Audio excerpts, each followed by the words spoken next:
Haba wajango akan hottema doit être fidélité mo joguirɗa hakkude président de la république o amin dewrema ɗum ɗon amin kolloma ɗum ɗon kadi jam may ñalawma so Allah jaɓi monsieur le ministre Abdoulaye Daouda Diallo étudiant ji ɗi ɓe dañi partenariat avec des écoles privées mais amin jogui caɗele seeɗa caɗele amen woni hoɗum min dañi possibilité woni inscrire 50 étudiants dans les écoles privées mais on a 15 millions min dañi ha 3 millions pour 50 étudiants 3 millions ɓe mbawa jaggude jangde man koyɗi o amin ñagoma permis ji ɗi ballaɓen hay sinno min daña sans permis e maire Podor ɓe mbawa daɗɗere dañde ɗiɗon papier pour le bonheur de tout le monde pour le bonheur des étudiants et ça va leur permettre effectivement avec les bourses de formation avec ces diplômes là avec les permis de participer à la grande compétition internationale pour l'accès au bonheur éternel amin ñaguima hen aɗa waɗe félicité aɗa waɗe remercié an eɓe gonduɗa an e cabinet ma e wontimima jamma ñalam jeunesse Podor ko juurama on beltanama kadi eɗen ñague jadene Ablaye hande janggo ɓawo janggo vive la victoire vive la victoire vive la victoire avec Ablaye Daouda Diallo assalamu aleykum wa rahmatullah probléme ma def exposé ko fate pour emploi kono noon yeeri yimɓeɓe ko dooɓe janggo wonen abrégé haala kaden wona lancé un appel à la jeunesse du département de Podor président Macky Sall addani ɗum ko wiyete pôle emploi noon ko famɗi tati woni financement ne waɗi emploi woni entrepreneuriat hande ko fate formation min mbaɗi arole 200 jeunes ɓe keeɓi bon de formation ɓe mbaɗi formation maɓɓe ko fate emploi amin jaare 1 millier d' emploi dans le département de Podor ko fate financement amin jaare 1400 personnes arole au niveau du département kono noon aɗum famɗi par rapport aux attentes sabu ɗum département de Podor ko département mawɗo eɗen gandi avec plus de 500 000 habitants so tawi ha joni jaareɗen ko 1000 et quelques arrondement ɗe manki donc ɗum tagmi kodi prévoir après élection locale inchallah wonde tourné dans les 22 communes pour mbaɗa pousser le maximum de jeunes gande noon kota ko dokkeɗen o nder département so tawi en timminani ɗum koko ittede nawre département ji goɗɗi ɗum noon kala joguiɗo minimum kala suko cohluɗo emploi kala suko cohluɗo financement kala suko cohluɗo formation yoɓe ngat Podor caggal mairie ɓe mbaɗa enrôlé ko adda ko ɓe gandi kamɓe jeeyi ɗum donc en mbawa noon jottude tara jettade président Macky Sall sabu ɗum ko addi ɗo ko meeɗa wadde yimɓe kewno ko ummade Fouta gara Dakar ko wiyete isodrirade ɗilo golle fantini won ha e juuɗe mon ha e sara mon tina plus besoin de faire 600 kilomètres pour trouver un emploi ou une bourse de formation ou des financements donc c'est tout près dans le département donc je lance un appel à tous les jeunes de venir s'inscrire massivement dans ce programme merci on jarama de jarama.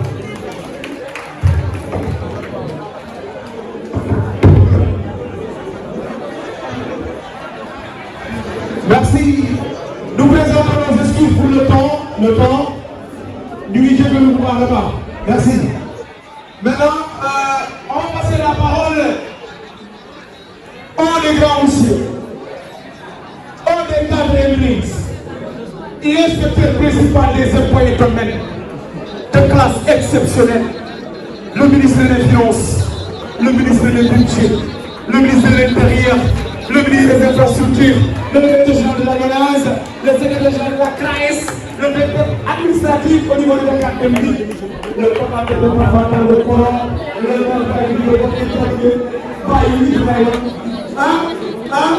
qui sont pour le ministre Abdoulaye Daouda Diallo. Merci beaucoup. Merci. Maintenant, ça va bien parler.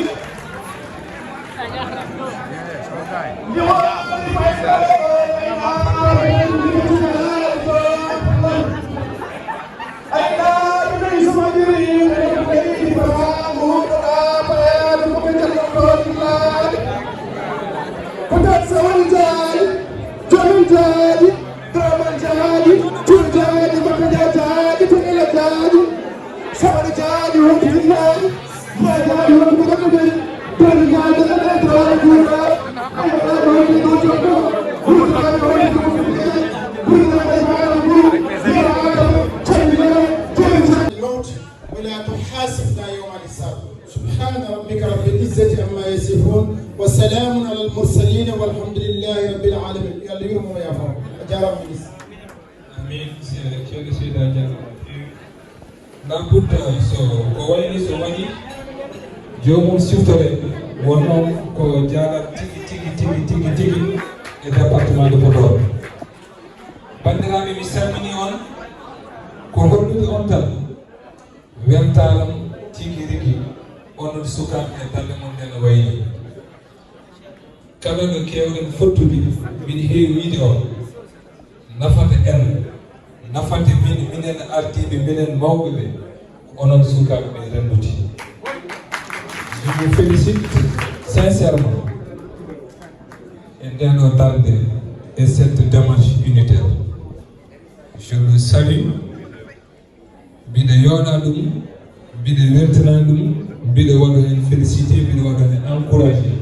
mais surtout ay debbo no ardiri wallodirde men e golle ɗe diraki enen dardi ha joni joni sabu noon halpulare ne kewi wiide ittotoɓe e nangue potani ɓusudirde place uji goto foof ne jogui place mum ha timmi darde e golle politique ko résultat koko yiyete donc wona bruit wona wiide komin ardoto wona wiide yin ko gomon ɗum haydara nafata haydara fewnanta en ɗum noon hade Allah walli en surtout onon sukaɓe on joguino jaɓɓal bangal ni yeyande waade ni on joguino haqqillaji tonniɗi ɗo onon famde tigui département de Podor qui est devenu le 3e département électoral, le premier bastion électoral du parti de l'APR, de la coalition Benno Bokk Yakaar, du président de la République Macky Sall. Son dañi jabbal bangal ni la budde min beltono woni ɗum ɗon. Amin ñaagui on yon tinno honti noon eko wayni kala on saaha ko peƴƴuɗon so Allah jaaɓi mamin ɗon ha timma. Vraiment, je dois féliciter, je dois remercier, mais il a décidé inde sabu onon fof goto e mon addi hen ballal mum ha ɗum daña kono noon ma dokkon kam gantude la budde aytaru mi weltano ɗum. Je vais féliciter mon jeune frère Thiaye Diaby. Pourquoi Thiaye Diaby? Parce que Thiaye min gandoniri tan ko hono ni nden ko 2008 wonno ina musina haalɗi tiguirgui Thiaye min potti jum omo ari omo waɗi veste karawat hono ni ina woni 45 degré taw momi tan komo wuuli tiguirgui hedde 14 heures oɗon gandi yaade politique min jogui rendez-vous 10 heures min gara e mabɓe hedde 14 heures et demi mi suwa jooɗa tan o naate amen. C'est pas normal, vous ne respectez pas les gens, c'est pas cette façon qu'on fait la politique, le président ne veut pas ça, c'est inadmissible, vous ne devez en aucune façon vous comporter de cette façon. Hademon Jolani, Hademon Hade d'abord, vous nous devez des excuses. Avec le haï, mais non, boy, min goto sala ɓuuri ko France naji kono wawi mais on jogui qualité qui est importante à mes yeux ko neɗɗo gonɗo sincére sincérité noon so ala e neɗɗo hadde ala hen Thiaye ɗum ina jeeya e qualité ji ɗi ganduɗa kala ko wawi wadde min kam mbiɗa yardi yafudirdema saabu gueɗal ko nan hen. Deuxième fait important au deuxième tour ko Thiaye aranimi bokke nden omo heewi toonde o wi minen ko otoji place uji nayyi tan ɓe jogui kanko omo jogui tan hôtel mangam ɓuuro so mi waɗi sem o waɗa 10 walla 15 personnes o aranimi deuxième tour gamle bokke min jaadi Podor ha Allah waɗi en hedde 21h30 président Abdoulaye Wade waɗi déclaration wonde président de la République Macky woni président o gollimo golle baɗe noon min kirdi ñande hen effectivement ɗon au niveau du conseil départemental o inde carte Tchaï, je te remercie sincèrement pour tout ça, mais surtout pour ton esprit de déplacement. Et moi de remercier et féliciter Madame Diaby, Darima Dar de Tigri. Mais c'est Madame Diaby parce que je vous avais demandé il y a quelque temps de m'aider aussi à former notre jeunesse. Parce que cette jeunesse de Podor, je la veux au-delà du département. Elle est très active dans les communes, elle est très active dans le département, mais aussi c'est une jeunesse qui aspire à avoir des responsabilités au niveau national. Surtout cette jeunesse féminine, et c'est pourquoi je souhaite à chaque fois qu'on se vit que tu puisses nous épauler en nous aidant à former cette jeunesse. Je réitère encore cette demande. Et là, je reste fondamentalement et sincèrement à votre disposition. Au nom du SAP, du Wadi, au niveau de la tête du pays, presque, pour les faux qu'on a doublé, n'a pas shift. Tout a doublé avec le président Macky Sall. Tout. Et en bien, je précise, le budget a doublé. On a dit, Mihali,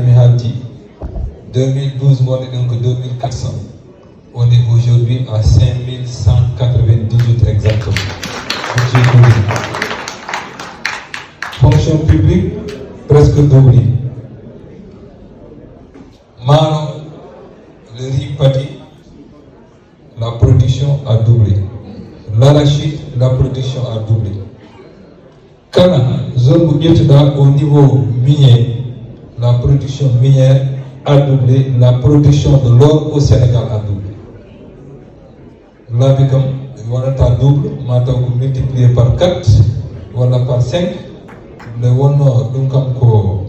hapulare de ki widini ko dahado laba jang donc wono ko gollam gonno ina wayno to bangé labi kam. Bon, déjà enen kam en meeɗa en hedda haydara enen département Podor soko Allah ko lawol gotol joguiɗen woni na national 2 ina tokko en ɗon département de Podor ko lawol gotol ngol joguiɗen hande yettere Allah ina wayno ko waɗa toon e laabi ha ƴetti exemple goto tan to banggue île à Morphil woni donc notre grande tangente là-bas yoni tan bilan irgui nde mbimi Podor président min ngala doléance mataw hakkillaji kewɗi pamano haala ka jinnomi hollinde yimɓe ɓe tan ko neɗɗo mo ganduɗa sa woytini ɗum hunde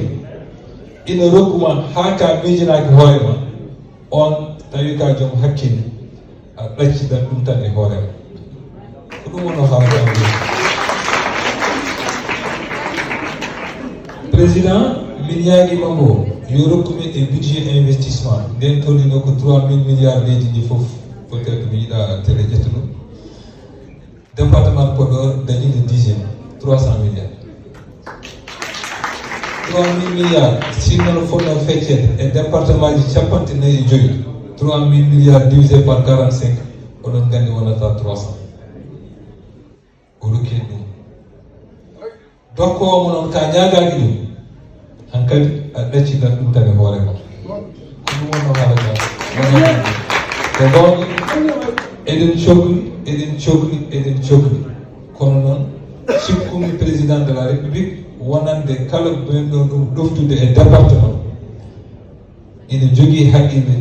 omo andi e département o ko hewɓe men joɗiɓe ɗo gandal hewɓe men jaha koye commune aji men kaɗa ɗon walla mbaɗa tour département aji journée enen e président Thiaye siftoro en baddi e département de Podor balɗe jeenayyi 9 jours on l'a fait dans le département de Podor avec le président Macky Sall nden qui était candidat joguiɗo ko way noon noon donc woma ka ñagaki ɗum a ɗaccina ɗum tan e hoore ma saabu wonno waya so ɓooyi tan ina wawa hutoma ɗum noon ɗacci ɗum tan ina wawi rokka ɗum coftal waɗandema kadi ka miijaki ko ɗum woni situation te so Allah jaaɓi ma tawi cuusa ɗum haalde ɗo kono noon won tigui gowari won tigui ko resani en so Allah jaaɓi ma on jiiru guite mon inchallahu rabbi wonno yettere Allah eɗen tawa to feccete en même temps eɗen jogui hen ko barkini tigiri ko wayno ministère des finances ko wayno ministère de l'enseignement supérieur ko wayno grand travaux avec APIX e goɗɗe ko wayno surtout diplomatie kala ko nanta e leydi to banggue aussi financement extérieur fof eɗen goli toon ɗum labudde kala no département ine fecce gueɗal men yaltata hen ha timmi donc ko hollude on tan yettere Allah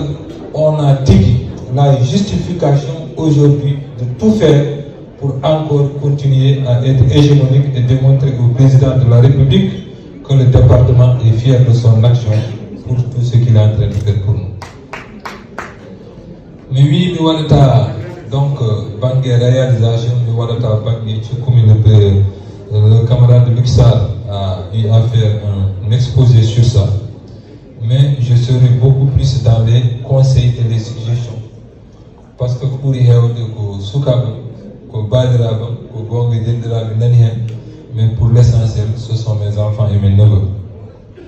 J'ai le devoir de vous conseiller d'abord avec Al-Sanba par rapport aux études. Kala ko kewmi hawde yewtere mbiɗa heewi siftinde sukaɓe ɓe jangde ko kañum tan jogui leñol la budde oɗon sukaɓe e Allah rokki chance wonde à l'université et janggude à un niveau supérieur. Il faut que continuons on sacrifice parce que jangde ko waktu jogui ene waɗi temps oto hay goto funtu on wiya non aɗa wawi sa dañi bac ma tan liggoɗa après c'est des formations professionnelles après c'est des cours du soir ko jangde a yiɗi haydara nafata ça n'a aucun sens so Allah wallima aɗa jogui haqqille janggude ha au niveau supérieur no jangde ma heewiri fof ko noon chance ma ligguey ɓurata hewde minen somin jiiɗi wallude goto e mon sukaɓe amen aussi min ballata ɗumen